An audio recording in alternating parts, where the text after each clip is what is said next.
but I'm now the most famous man on the planet. Andrew Tate, top G, most famous guy alive. We all know I deserve this fame. We all know that the world's a better place for me being famous. However, it's changed my life quite significantly. I've always been like an underground guy. A few people knew about me. It's kind of one of those things. Have you heard of Tate? Da-da-da. But now everyone knows me. Some hate me, some love me, blah, blah, it doesn't matter. But my life has changed in quite considerable ways. So we're going to talk about those ways. The first way my life has changed is that I no longer leave the house without a security team. And I explained why on my last emergency meeting broadcast. I am walking the streets now with bodyguards. I'm doing it for your protection. I've had an eclectic life. I have enemies. You cannot just run up on me while I'm walking somewhere, sprint over to me at speed, and expect not there to be an altercation. I would rather end you and then work out you were a fan than me get ended. Approach me the same way you approach a nervous horse. You don't run over making fast movements, you get kicked in the fucking face. So it's not even for my safety, it's for their safety. I've lived a difficult life and I don't like people running at me. I don't like people sneaking up on me. I don't like people staring at me from across the room because they recognize me, but there's 5 of them and now they're staring at me. I get very uncomfortable and I start feeling like it's about to go down. This is it. Someone's dying, them or me. That's just who I am as a man. So I don't like it. So I've had to start taking a security team with me to try and protect other people. Because I know me, I don't lose.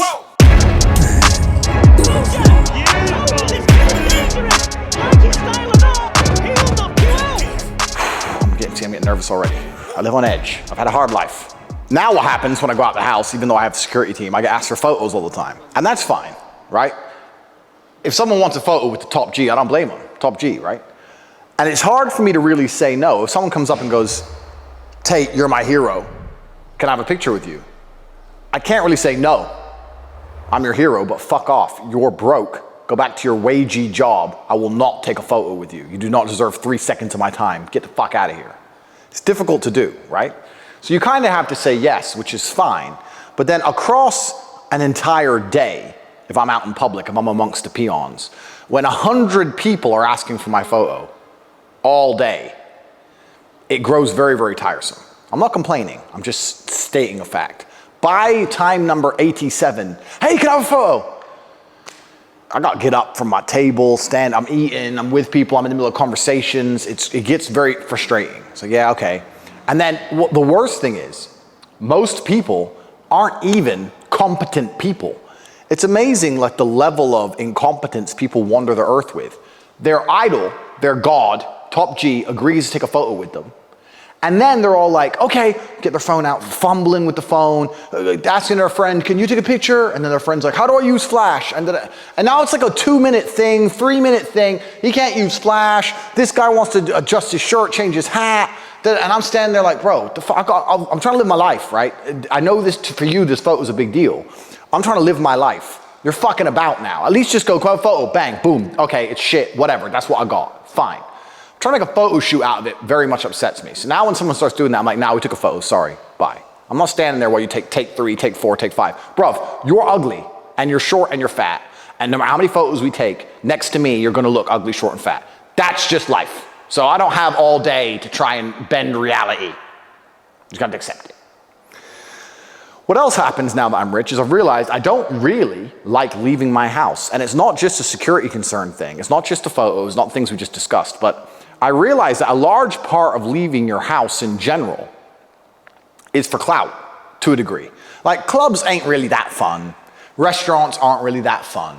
Like, you go out because I'm the man in the club. Look, I'm in the club flexing balls. Look, I'm in the restaurant. Look, I'm famous, I'm important. Look, I got my sheer on outside. Ha ha, look at that. But when you become the most famous man in the world, all I have to do is put a 10-second Instagram story up, and it ends up all over TikTok for years.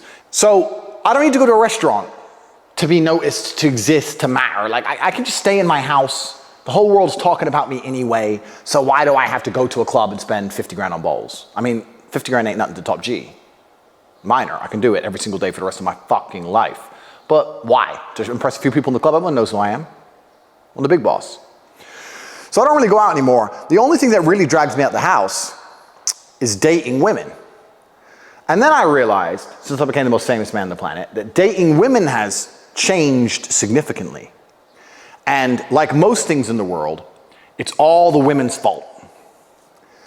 Because now women, when they meet me, they want to meet me, of course, but they feel compelled to somehow try and prove their status to me. And I don't want them to do that. Like, you're a beautiful woman, you're 19, you're 20, you're beautiful. If you were soft-spoken, if you were kind, with a good heart and a nice person, maybe funny, cool. That's all I expect of you. I don't expect you to have my kind of money. I'm a 35-year-old man. I don't expect you to have done amazing things and been to a load of places, nothing. I don't expect that. In fact, it's probably the least attractive things a woman can do is to sit there and pretend she's done these things or to have done these things. All the real G's out here know. When you meet a chick and she's like, I've been all over the world. I've been here, I've been here, I've been here. Any real G's sitting there going, oh, for fuck's sake. How many trains? How many threesomes in hostels? Like, no man wants that. The most attractive thing a woman can say is, I've never been on holiday. I've never been anywhere. That's what we want to hear. But now I got women who are desperate to somehow like prove their status to me, and they're saying the most unattractive shit. And it's a shame because I know that they don't really mean it. They just don't know any better. So I'll go on a date with a chick and she's like, okay, I'm meeting Top G, he's successful, he's been everywhere, he's done everything, et cetera, et cetera. I better have done those things. So I'm sitting there with a girl and she's like lying through her teeth. Yeah, I go here and I go there and I've been here. Oh, you've been to Greece? What part of Greece? I don't remember the town. Like, you haven't even been. Like, why tell me? I don't want you to have been to Greece. So why are you lying about going to Greece? Why don't you say, I haven't been anywhere, Andrew. I'm an empty vessel. I barely existed on earth without you. I was sitting at home waiting for the man of my dreams, and now I found him. Please, can I just follow you around the world? Can I just let you take me places? I'd never go anywhere with anyone else. Then we can be in love. Why are you gonna fucking ruin it by lying? The worst thing women do is they flex, now that I'm rich, now that I'm Top G, king of the world, they flex other men's stuff. That really blows my mind. So I'll be in the car, we'll go to get in the car, right? Lambo. I'll get in the car. She'll struggle with the door handle. The handle's a bit unusual. She can't work out how to do it. I'll lean across, open the door for her. Won't even make a comment. She goes, you didn't have to do that. Do what? We didn't have to open the door. You know, I know how it works. It's not the first Lambo I've been in. Bitch, you don't have a Lambo. So why are you bragging that you've been in another man's Lambo? You're going to flex with someone else's stuff? Imagine a man doing that. Imagine a man going, hey, yeah, I've been in a Lamborghini. You have a Lamborghini? No. I don't have one. That guy does. Like, what's cool about that? They start bragging about, oh yeah, I've been on jets. You don't have a jet. You don't even have $1,000 in your bank account. You've never paid taxes. You don't have any money. You're a brokey. By masculine standards, 99% of women, if you were to take away the gender aspect and just look at their finances, the money they make, their mindset, their mentality, their motivation. If you were to look at most things, by masculine standards, the majority of beautiful women are losers. They have no money, they're fucking emotionally fragile, all they care about is attention from Instagram. There's no point in comparing us in the same paradigms. And for you to sit there and brag about the other men's stuff, not only is it pointless, not only does it not make sense, but it's the least attractive thing a woman can do. Like, we talk about pussies getting dry. Bro, when I sit there, if a chick gets in my car and goes, I've been in lots of Lambos, I will end that date within 3 minutes. I'll be like, that's really nice to hear. That's really nice to hear. Anyway, something's come up, so I have to drop you off. What's the problem? No problem. I just want to take you home. Nice to meet you. Goodbye. Because it's brutally unattractive. I don't care if you've been in lots of Lambos or not been in lots of Lambos. Don't tell me that. I don't want to hear that shit. I don't want to hear about the time you went on holidays, something. In fact, let's change this Tate speech. Let's change all of it. This is the first Tate speech aimed at women, for women. Chicks, I'm going to give you some advice. You want to get the man of your dreams? Women have basically no idea what men find attractive. You all live in a dream world. Because if women knew what men wanted to see and hear, you could have any man you wanted. I see chicks out here going, I can't get a good man. Then you're a dumbass, because it ain't hard. Let's start with the basics. Stop dancing in clubs. You think it looks sexy, it ain't sexy. We don't want to see you twerking. We don't want to see you dancing. Men don't like those outlandish women. You being out there on the dance floor in front of 5,000 men, overconfident, shaking your ass, is not the kind of thing a man wants to see. We don't want to see that. The more confident you are in those scenarios, the least attracted we are to you. Now, I know you may be sitting there going, no, but when I dance, guys like me. They want to bang you, cool, but they don't like you as a person. As a person, deep inside, they want the girl in the corner who says, I don't want to be dancing in front of all these men like that. So stop dancing, first. 2, no matter where you've been, or whatever amazing things you've done, or what expensive cars you've been in, etc., shut up. Because when you talk about those things, all you're really saying is some other dude. When you sit there and talk about the time you went to Thailand for 3 months, and I was in Thailand, and the monkeys, and the elephants, and I was in Thailand, the man's sitting there listening to you, but all he's thinking is, what dude was fucking her in Thailand? Some dude, some Thai dude, or some foreign dude, or was she part of a sex ring, or was she like, what was she doing? Like, she was talking about freedom and finding herself and finding her spirit. How naked was she? Like, was she naked all the time, like sex day and night? Like, we're sitting there analyzing as you're telling your story about the time the monkey touched a banana, and we're just sitting there thinking, she is a hoe. Don't tell us. We don't want to hear it. Don't want to hear it. Lie. You've never been nowhere. Never done nothing. Never been to Lambo. Never been to that club. Nothing. 3, we don't like those girls who know lots of people. Because if you know lots of people, it's probably because you've had a lot of dick. We don't want that. So don't be saying, oh yeah, my friend is the manager of this restaurant. Or I know a girl who has her boyfriend has a house on the hill. That you don't know anyone.